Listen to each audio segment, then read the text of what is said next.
여보세요? 여보세요? 안녕하세요. 네, 안녕하세요. 네, 오늘 어떤 고민 때문에 연락 주셨을까요? 지금 관악구에 보라매 삼성 아파트하고 관악 드림타운 아파트 둘 중에 매수를 결정하려고 하는데 네네. 조금 더 그래도 투자 가치가 있는 쪽으로 음. 선택하고 싶어서 문의드렸어요. 네, 알겠습니다. 두 가지 물건 중에서 어느 곳이 더 투자 가치가 있을지, 관악구에 있는 관악 드림타운 아파트, 그리고 보람의 삼성 아파트, 이렇게 상담 도움 드릴게요. 팀장님과 인사 나눠보세요. 네, 안녕하세요, 시청자님. 안녕하세요. 네, 반갑습니다. 네, 제 방송 많이 보셨나요? 네, 자주 봤어요. 자주 보셨어요? 그러면 제가 뭐라고 말씀드릴지도 대충 아실 텐데 네, 뭐라고 말씀드릴 것 같아요? 관악 네, 드림타운 쪽을 선택해 주시지 않을까 하는데, 이유는요? 네, 평형대 네. 차이가 조금 있어서, 자, 보람의 삼성을 A라고 볼게요. 네, 관악 드림타운을 B라고 볼게요. 네. A를 몇 평짜리를 보고 오신 거예요? 31평이요. 31평짜리. B는요? 25평이요. 25평. 자, 가격을 한번 비교해 볼까요? 네. A는 지금 사게 되면 얼마에 살 수 있으세요? 8억 초반대예요. 8억 후반대. 네. B는 얼마에 살 수 있을까요?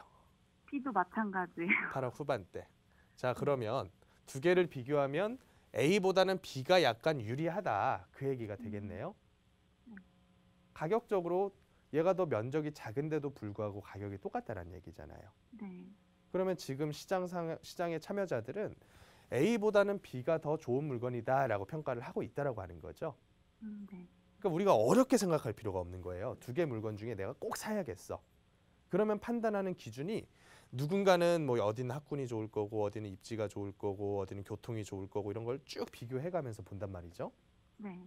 그런데 얘네들을 쭉 놓고서 얘네들에 대한 값어치를 합산한 게 가격이란 말이에요. 네. 그러니까 어렵게 볼 필요가 없이 좀 더 비싼 놈이 조금 더 유리하겠다라고 보는 게 맞다라고 하는 거죠. 근데 제가 궁금한 게, 예. 보라매 삼성 아파트 같은 A 같은 아파트는 예. 꾸준히 가격 변동이 크게 없었던 네네. 상태고, B 아파트 같은 경우는 지금 서부선 발표가 나온 이후로 갑자기 그 네. 매도가가 많이 올라간 상태라서, 네네. 제가 지금 그게 조금 고민이 돼서, B에는 거품이 낀 것 같다라는 말씀이신가요? 네. A보다는? 그런데 그게 사람들의 기대감이기 때문에 쉽게 안 꺼집니다. 그게 어떻게 보면 앞으로도 조금씩 더 벌어질 가능성이 있다라고 보시는 게 맞아요. 아, B가 그리고 A보다는 원래 더 비쌌어요. 출발 가격이.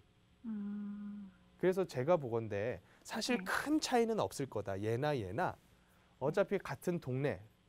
예를 들어서 같은 뭐 신림 봉천동에 속해 있다. 네. 그랬을 경우에는 이 레벨을 벗어나는 폭등은 일어나기 힘들어요. 갑자기 B 가격이 그 시청자님께서 말씀하신 어떤 이슈 때문에 막 네. 올라가가지고 네. 더 올라가게 돼버리면 이제 옆에 있는 뭐 더 비싼 데들 예를 들어 사당동이라던가 방배동 가격까지 가버렸다. 네. 그렇게 될 가능성은 전무해요. 전무. 아, 네. 여태껏 그랬던 역사가 없어요. 네. 그렇기 때문에 이 위에 있는 데들이 굳건하게 버티고 있으면 얘를 깨고 올라가지를 못하는 거예요. 그래서 얘가 올라가게 되면 그럼 A는 어떻게 될까? 이게 굉장히 쉬운 문제예요. 시청자님께서 만약에 A라는 물건, 보라매 삼성 아파트를 사셨어요.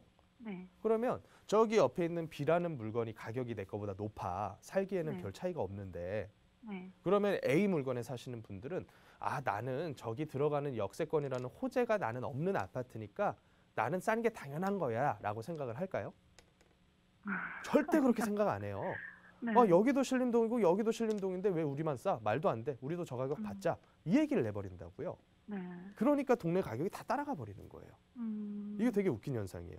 재개발도 마찬가지거든요. 네. 길 하나를 사이에 두고서 여기는 재개발 구역, 여기는 재개발 아닌 구역이에요. 예를 들어 해지가 됐다거나 아니면 네. 아예 지정이 안 됐다거나. 그런데 요 동네 사는 사람들은 아 여기는 무슨 구역이니까 재개발 구역이 지정된 구역이니까 우리보다 비싼 게 당연한 거야 라고 생각을 할까? 절대 그렇게 생각을 안 해요. 아 우리도 추진할 거야. 우리도 이 가격 받아야 돼. 이 생각을 해버린다고요. 그러니까 제가 항상 하는 얘기가 지역시장이 같이 가버린다라는 얘기를 드려요. 이게 어느 지역이라 그래가지고 다른 게 아니라 경기도에 있는 지역이건 지방에 있는 지역이건 똑같이 움직여요. 그런 이유 때문에. 그래서 제가 보건대 매수에 대한 선택을 저는 항상 어디 있는 거 뭘 고르느냐의 문제가 더 중요한 게 아니라 어느 시점에서 사느냐가 가장 중요하다. 제가 이런 얘기를 자주 드리거든요. 그래서 종합적으로 정리를 하면 꼭 필요하다면 내 집 한 채 사는 것까지 저는 말리지 않습니다. 하지만 검토해 보셔야 될 게 제가 일부 첫 시간에 신용대출 무리하게 끌어다 쓰시는 분들 이제 월간 발생할 그 대출 원리금 상환액에 대한 말씀을 좀 드렸거든요. 네. 그 부분을 좀 참고를 하셔서 시청자님께서 대출을 너무 무리하게 끌어다 쓰는 게 아닌지에 대해서 한번 고민을 해보실 필요가 있고 어차피 뭐 우리나라가 뭐 예를 들어 가격이 떨어지는 시기가 되어서 그때 되면 이제 뉴스들이 어떤 뉴스가 나오냐면 아주 부정적인 뉴스만 나와요. 예를 들어서 뭐 우리나라 장기 침체 20년 일본 따라간다. 아니면 우리나라는 인구가 줄어들기 때문에 앞으로 부동산 가격은 안 오른다. 부동산 끝났다. 뭐 이런 얘기가 나올 거란 말이에요. 그러면 그런 얘기 나올 때 정말로 그대로 가던가. 안 그래요. 어차피 떨어졌다가도 어느 정도 지점 가면 다시 올라가요. 근데 제가 아까 그 대출에 대한 부분 말씀드린 거는 요 기간을 못 버티고 파시는 분들이 생길까 봐 그런 얘기를 드리는 거예요. 그냥 붙들고서 10년, 20년 끌고 가버리면요. 지금 가격보다 올라가야지만 자본주의가 유지가 돼요. 그래서 여러 가지 고민을 해보시고 합리적으로 꼭 사야 될 상황이다라고 생각이 들면 매수를 하시고 아니시라면 조금 더 기다려보는 것도 저는 한 방법이 될 수 있다라고 생각을 합니다. 네, 감사합니다. 네, 감사합니다.